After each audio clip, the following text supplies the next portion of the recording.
जोहार साथियों, मैं मुकेश बिरुआ। गृह मंत्री अमित शाह झारखंड में आकर इस स्तर का झूठ बोल रहे हैं कि झूठ भी शर्मा जाए।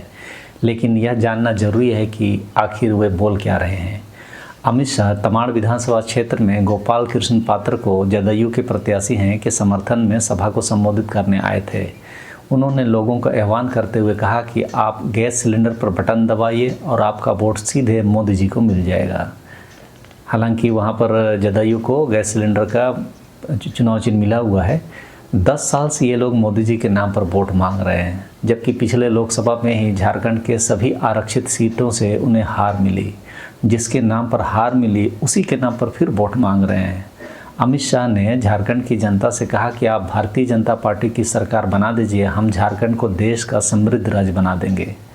जिस भी राज्य में जाते हैं अक्सर वे लोग उस राज्य को नंबर 1 राज्य बनाने का वादा करते हैं, लेकिन झारखंड के लिए इन्होंने समृद्ध शब्द का इस्तेमाल किया। इनके समृद्ध के परिभाषा में छत्तीसगढ़ है, मध्य प्रदेश है, गुजरात है, उत्तर प्रदेश है और सबसे महत्वपूर्ण मणिपुर भी है। इन राज्यों में आदिवासियों पर हो रहे अत्याचार को पूरा देश में देखा और सुना जा रहा है। फिर भी इन लोगों को झारखंड जैसे सांस्कृतिक रूप से समृद्ध राज्य में आदिवासियों का वोट चाहिए। क्यों? क्योंकि यहाँ के खान और खनिज को अपने पूंजीपति दोस्तों को देना जो है। समृद्ध तो पूंजीपतियों को बनाना है और सपना आदिवासियों को दिखा रहे हैं। एक भी आदिवासी को इन लोगों ने न लखपति बनाया न करोड़पति। बड़े बड़े पूंजीपति आपको कोई भी दलित, आदिवासी या अन्य पिछड़ा वर्ग का नहीं मिलेगा। फिर इस समृद्ध की परिभाषा में कौन लोग हैं, यह शायद अब समझाने की ज़रूरत नहीं है।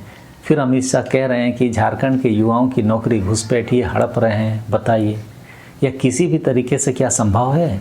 ये लोग मनगढ़ंत बातों को लोगों के बीच बोलते हैं, यह सोचकर कि जनता तो मूर्ख है, बातों को सुन लेगी और हमें वोट दे देगी। लेकिन झारखंड की जनता इन लोगों के झांसे में नहीं आने वाले हैं। इन लोगों का यह मुद्दा फेल हो चुका है। अब ये लोग कोई नया मुद्दा अपने नैरेटिव को सेट करने के लिए लाएंगे, तभी कोई भी बात लोग इनकी सुनेंगे। फिर अमित शाह कहते हैं कि हेमंत सोरेन सरकार वोट बैंक के लिए घुसपैठियों को संरक्षण दे रही है। अगर घुसपैठ को रोकना है तो यहाँ भाजपा की सरकार बनाइए। हालांकि घुसपैठ आदिवासियों का कोई मुद्दा है नहीं। ये दोनों बातें जो बोल रहे हैं अमित शाह, ये दोनों काल्पनिक है। इसका सच्चाई से कोई लेना देना नहीं है। ना ही बांग्लादेशी घुसपैठी अपना वोटर कार्ड बनाए और ना ही आधार कार्ड। और यदि बन गया है तो इसके लिए खुद अमित शाह देश के गृह मंत्री की हैसियत से जिम्मेदार हैं। यहाँ तक कि यदि कोई घुसपैठिया देश के अंदर आ गया है तो भी अमित शाह को गृह मंत्री पद से इस्तीफा दे देना चाहिए। जिसके नेतृत्व में देश की सीमाएं सुरक्षित नहीं, वैसे व्यक्ति को गृह मंत्री बनाकर देश को क्यों असुरक्षित किया जाए। अच्छा, यहाँ और भी एक इंटरेस्टिंग मामला है। संथाल परगना में सिर्फ 2 ही ऐसे मामले मिले जो इलीगल इमिग्रेशन से संबंधित है, जो ऑफिशियली ट्रेस हुए हैं। यह आंकड़ा संबंधित जिला के कलेक्टर का रिपोर्ट है, जिसे झारखंड सरकार ने सुप्रीम कोर्ट के सामने कहा है। सरकार में रहकर काल्पनिक बातों को कहना बहुत ही दुर्भाग्यपूर्ण बात है।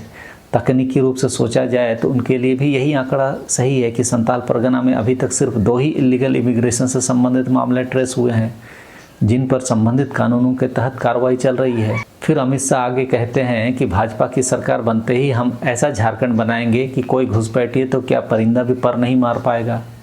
ये लोग नारा देने में माहिर होते हैं।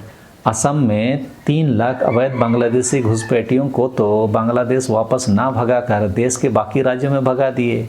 यह तो ताज़ा मामला है। और यहाँ सत्ता में आकर आप कह रहे हैं कि हम घुसपैठियों को रोक देंगे। अरे भाई, जहाँ आपको रोकने का मौका मिला वहाँ तो आप कुछ काम कर लेते हैं। हमारे यहाँ झूठ फैलाने क्यों आ गए? पहले 3 लाख अवैध बांग्लादेशी घुसपैठियों का हिसाब दीजिए। फिर अमित शाह कहते हैं कि झारखंड की धरती के नीचे खनिज संपदा भरी पड़ी है। यह देश का सबसे समृद्ध राज्य है, बावजूद इसके यहाँ के लोगों को देश भर में मजदूरी करने जाना पड़ता है। खनिज संपदा से भरा राज्य है, इसीलिए तो आपको झारखंड चाहिए। छत्तीसगढ़ में आप क्या कर रहे हैं? वहाँ के आदिवासी हसदेव अरण्य में जंगल और अपने ज़मीन को बचाने की लड़ाई लड़ रहे हैं।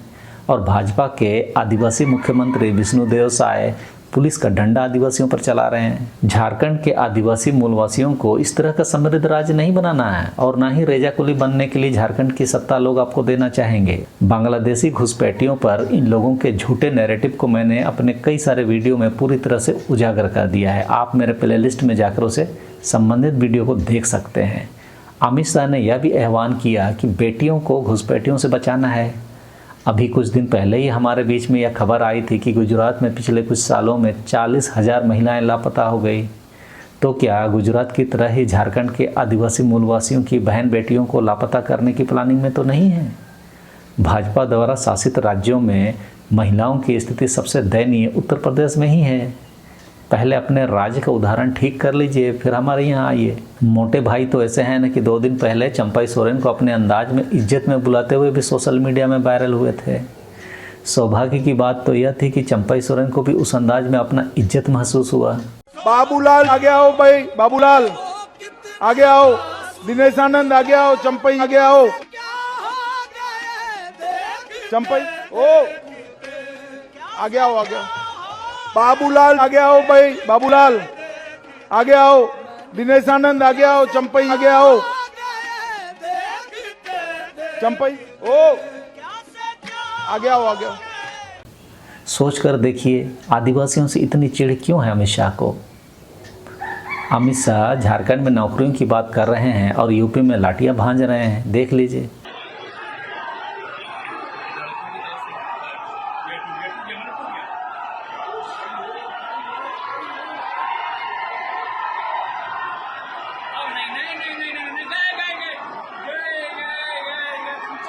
प्रयागराज में बेरोजगार अपनी मांग को लेकर सड़क पर हैं। खैर, इन लोगों की खुराफातियों को तो मैं ऐसे आप लोगों के बीच में बताते ही रहता हूँ। मेरा मकसद ये है कि कौन लोग हमारे समाज के बीच वोट मांग रहे हैं या आ रहे हैं, उसकी सही जानकारी आपको होना ज़रूरी है। सबों को धन्यवाद। जोहार।